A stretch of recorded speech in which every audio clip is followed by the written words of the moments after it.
पूजा जी दिल्ली से। राधे राधे महाराज जी। महाराज जी, जीवन में कई बार परेशानियां आती हैं तो लगता है हमने कभी किसी का बुरा नहीं किया, फिर ये सब क्यों हो रहा है? अगर ये पिछले जन्मों का है तो इस जन्म में कर्म क्यों फल मिल रहा है इसका मतलब? क्यों? फसल आपने बोई है तो काटना आपको ही पड़ेगा, कोई दूसरा थोड़ी काटेगा। आज कत्ल करता है, 10 साल मुकदमा चलता है, 20 साल की सजा होती है। कानून व्यवस्था है। ऐसे ही हमारी भागवतिक कानून व्यवस्था है। भीष्म जी सरसैया पे पड़े हुए हैं और भगवान से कहते हैं कि मैं 70 जन्म तक देख रहा हूं अपनी दिव्य दृष्टि से, मैंने ऐसा कोई पाप नहीं किया जो मुझे ये दंड मिले कि 6 महीना बाणों की सैया पर। तो भगवान ने कहा 100 के ऊपर चलो। एक बार आप राजा थे और एक सांप को उठा करके बबूल के पेड़ में बड़े बड़े कांटों में ऐसे डाल दिया और वो 6 दिन तक तड़प तड़प करके मरा। उसी का परिणाम आपको 6 महीने बाणों की सैया में। तो एक बार किसी एक आदमी का कत्ल किया तो उसको 50,000 जुर्माना या 1 लाख जुर्माना और आजीवन सजा, क्या दंड मिलते हैं? नहीं मिलते। तो हमारे तो न जाने कितने पाप हैं। अब कौन ऐसा शरीरधारी है जो झूठ नहीं बोल रहा? कौन ऐसा शरीरधारी जिससे पाप नहीं हो रहा? ये तो बात कह देना कि हमसे तो कोई गलती ही नहीं हुई, हमसे तो कोई पाप ही नहीं हुआ, ये बिल्कुल हम अविवेकपूर्ण मानते हैं। नहीं, ऐसा नहीं है।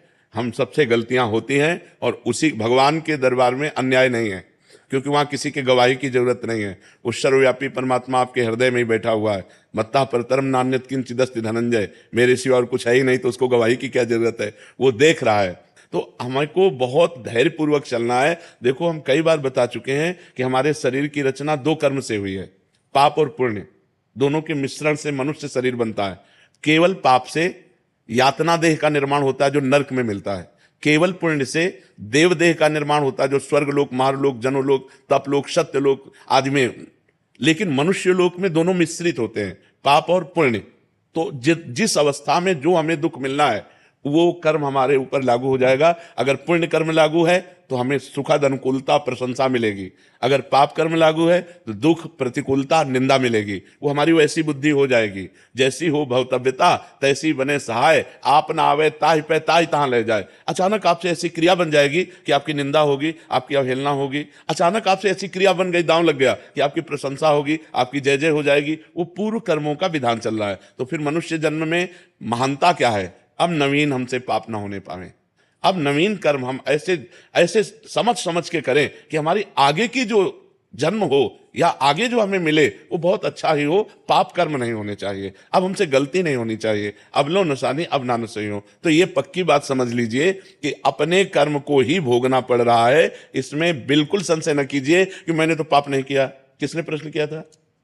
ईमानदारी से देखो सखी, वृंदावन में बैठी हो, ईमानदारी से जब से तुम्हें याद है तब से अब तक देखो, केवल इसी जन्म में क्या आपसे पाप नहीं हुई? क्या आपसे गलती नहीं हुई? आप विचार करके देखिए, हमसे पूर्व जन्म में कितनी गलतियां हो गई हैं। इतनी गलतियां हो गई कि भगवान ने कृपा करके मुझे मनुष्य शरीर दिया है। मेरे कर्म से मनुष्य शरीर नहीं मिला।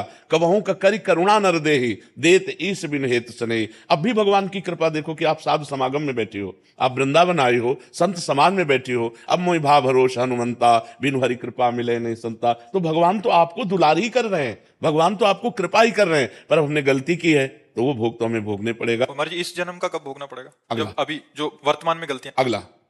और ऐसा भी हो सकता है कि इसी जन्म में भी उसका दंड मिल जाए। भयानक अपराध, भयानक अपराध, जैसे आप संत द्रोह कर दो, संत निंदा कर दो, किसी संत को मार पीट दो, फिर आपको भयंकर, आपको कष्ट। साधु अवज्ञा तुरंत भवानी, भक्तन निंदा अति बुरी भूल करे, जिनको के सुकृत बहुजन्म के छिन्न दाय को। तुरंत अकाल मृत्यु का विधान बन जाएगा, तुरंत अकाल मृत्यु का विधान बन जाएगा, तुरंत भयंकर कष्ट देने वाला योग लग जाएगा। महाराज जी, भागवतिक विधान है। भागवतिक विधान है।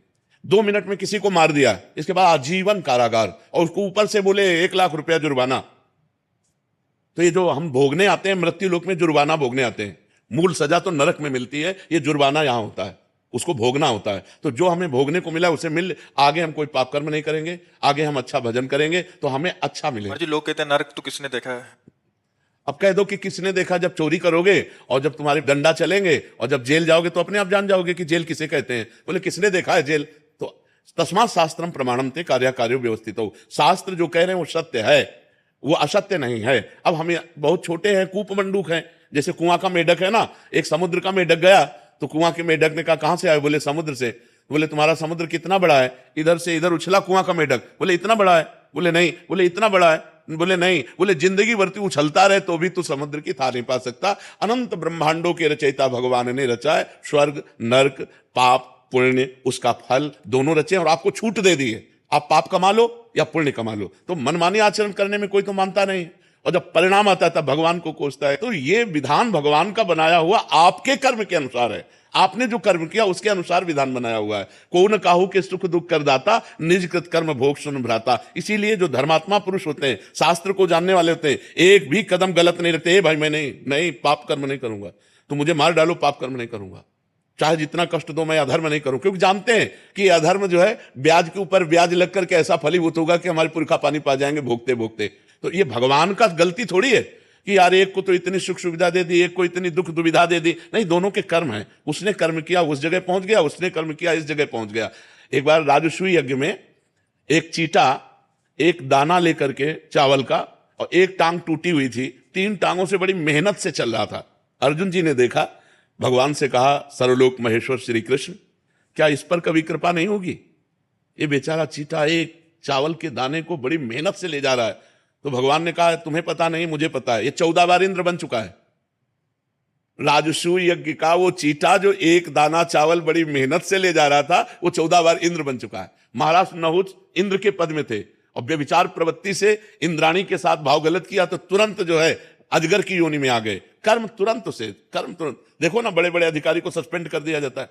आप अपने कर्म जहां उत्तम किए तो आप चढ़ते चले जाएंगे। बुद्धिमान वही है जो सुख दुख को भोग कर भजन करते हुए नया पाप ना करे और अपने जन्म को भगवान में समर्पित कर दे। यहां का यश कितने मिनट का, जब तक तुम्हारा शरीर छूटा कौन पूछता है यार। तुम चाहे जिस पद में हो और चाहे जितने बड़े यशस्वी हो, तुम्हारे मरने के बाद यहां जब भगवान का नाम नहीं ले रहे लोग, तो तुम्हारा नाम कहां से लेंगे? और तुम्हारे साथ जाएगा क्या? यहां का बैंक बैलेंस, यहां की वाह, यहां की तुम्हारी पत्नी पुत्र परिवार। अरे जब देह नहीं जाएगा तो तुम्हारे साथ कुछ नहीं जाएगा। दुनिया में लाखों का मेला जुड़ा, हंसा जब जब उड़ा तो अकेला उड़ा। उसे अकेला भोगना पड़ता है, फिर नई योनियों में जाकर के दुर्गति भोगता है। इसलिए होश में रहो, जो पूर्व पाप का कर्म है उसे भोग लो हंसते हुए। आगे कोई पाप मत करो, नाम जप करो और अच्छे आचरण करते हुए विजय को प्राप्त हो। परमात्मा ने तुम्हें खेती दे दी और बीज दे दिया, अब बोते क्या हो ये तुम्हें देखना है। खेती दे दी भारत भूमि में मनुष्य शरीर, बीज दे दिया तुम्हारी बुद्धि। पाप कर्म बोते हो या पुण्य कर्म बोते हो? अब बम्बुल बोओगे, दाग छुआरा खाना चाहोगे तो बेकूफी होगी। गन्ना बोगे तो गन्ना मिलेगा, बम्बुल बोगे तो बम्बुल मिलेगा। अवश्य में भोक्तव्यम कृतम कर्म शुभाशुभम। या मनमानी आचरण करते हैं, इसके बाद भगवान को दोष देते हैं। नहीं भाई, बहुत संभल करके करो, फिर देखो आपको आनंद आता है कि नहीं। हम अंदर की तुम्हें बात कहते हैं, यदि तुमसे पाप कर्म ना हो तो आप देखो आप सुख में ही डूबते चले जाओगे। लेकिन मनमानी आचरण करते हो, पाप करते हो, जब उसका दंड आता है तो भगवान को कोसते हो। भगवान एक सर्व समर्थ पिता है जो तुम्हें दे दिया, अब तुम उसका बर्ताव क्या करते हो अपनी श्वासों का, अपनी बुद्धि का, ये तुम देखो। अपनी श्वासें और बुद्धि गंदे कामों में लगाओगे, बोले सफाया करवा दिया, गर्भ गिरा दिया। अरे इतनी हमारे वैज्ञानिकों ने व्यवस्थाएं रखी है कि आप वहां तक पहुंचो ही मती। जब गर्भ आ गया है तो उसको नष्ट करो ही मती। वो भगवान का जीव अंश है, अब आप उसकी हत्या करोगे, उसका दंड मिलेगा कि नहीं मिलेगा? और जब दंड मिलेगा बोले हमने तो कोई पाप किया नहीं। पराये पुरुष से व्यभिचार करोगे, हमने कोई पाप नहीं किया। पराई स्त्री से व्यभिचार करोगे, हमने कोई, हमारा शास्त्र कह रहा है ये व्यभिचार है, ये पाप है। जिस स्त्री को स्वीकार करे आजीवन उसी पर ही अपने जीवन को निर्धारित रखे, किसी दूसरी स्त्री से सहवास न करे। एक स्त्री जिस पति को स्वीकार करे उसे भगवान मान करके आजीवन निर्वाह करे। ये हमारे भारत की पद्धति है। हमने कभी डिवोर्स नहीं सुना पीछे, ये अभी चला है, ये जो गर्लफ्रेंड बॉयफ्रेंड इन्हीं के बाद ये चला है। नहीं, हमने कभी डिवोर्स नहीं सुना।